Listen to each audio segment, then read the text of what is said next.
السلام علیکم ورحمۃ اللہ وبرکاتہ، نحمده ونصلی علی رسولہ الکریم، اما بعد۔ آج کا سبق سن لیجئے، سبق نمبر 650۔ حج کے متعلق یہ 7واں سبق دے رہا ہوں، دھیان سے سنیے۔ حضرت عبداللہ ابن عباس رضی اللہ تعالی عنہما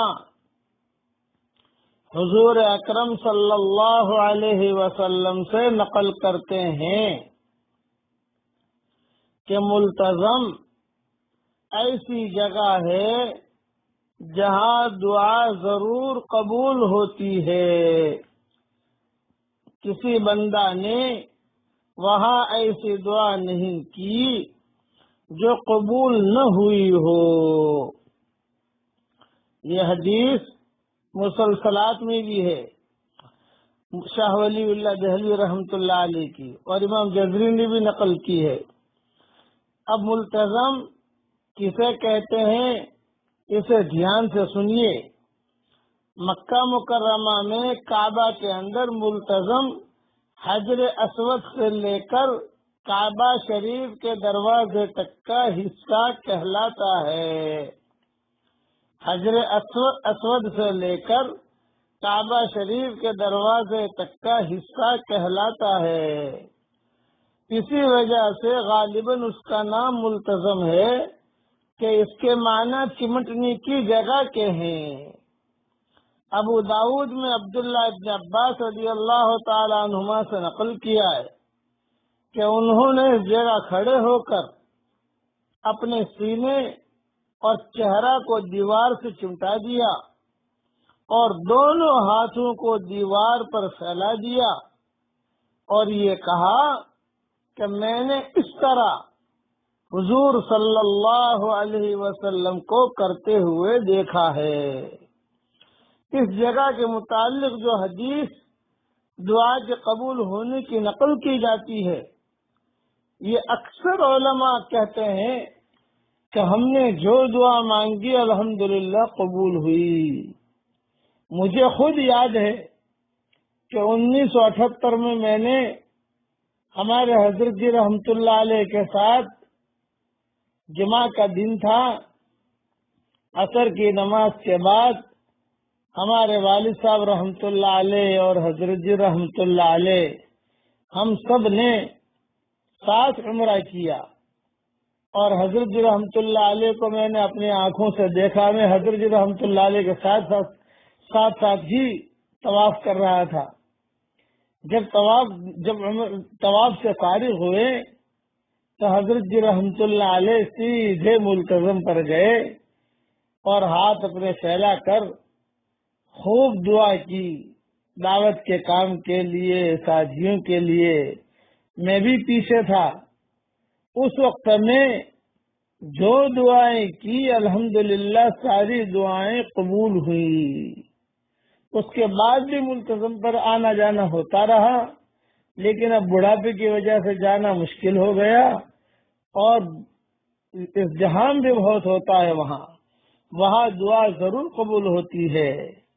جسے بھی توفیق مل جائے بے آپ اپنے لیے بھی دعا کریں، ہمارے لیے بھی دعا کرنا۔ عورتیں وہاں زیادہ نہ جائیں، بھیڑ بھاڑ ہوتی ہے، اس لیے مردوں کے ساتھ ٹکراؤ کا بھی خطرہ رہتا ہے، اس لیے تھوڑا سا احتیاط کریں، دور کھڑی رہیں۔ علماء نے لکھا ہے کہ عورتیں اگر چمٹ نہیں سکتی وہاں تو دور کھڑی رہ کر دعا مانگ لیں، اور اللہ تعالیٰ سے پوری امت کے لیے دعا مانگیں۔ یہ بات اور دوسری بات ہے کہ دعائیں کیا کیا مانگنی ہیں، یہ میں نے میری کتاب حج اور عمرے کی آسان مسنون دعائیں ہیں، اس میں کئی چیزیں لکھی ہیں۔ جو بھی حاجی حج پر آ رہے ہیں یا حج کر رہے ہیں، وہ اپنے ساتھ اگر یہ کتاب رکھیں تو اس میں کئی چیزیں میں نے لکھی ہیں۔ 26 صورتوں کی شکل میں 26 کتابیں چھپی ہیں، اس میں 26 صورتوں کا ترجمہ بھی کر دیا ہے میں نے، اور حج عمرے کی آسان مسنون دعائیں بھی ہیں، اور اسی میں مومن کا ہتھیار کتاب بھی ہے، اسی میں اللہ کی پناہ بھی ہے۔ اور چونکہ آدمی کو بیت اللہ جا کر کیا مانگے ذہن میں نہیں رہتا، تو میں نے اردو میں بھی 313 دعائیں لکھ دی ہیں، تاکہ آدمی کم سے کم اتنی دعائیں پڑھ لیں تو سمجھ لو کہ ساری خیریں مل گئی۔ یہ کتاب اپنے ساتھ ضرور رکھیں، 26 صورتیں ترجمے کے ساتھ، اور اس میں 3 کتابیں ہیں، حج عمرے کے دعائیں وغیرہ جو ساری کی ساری ہیں اس میں۔ اب کل میں انشاءاللہ مکہ مکرمہ میں کون سی جگہوں پر دعائیں قبول ہوتی ہیں وہ جگہ میں بتاؤں گا انشاءاللہ، کہ علماء نے لکھا ہے کہ کون سی جگہوں پر دعائیں قبول ہوتی ہیں۔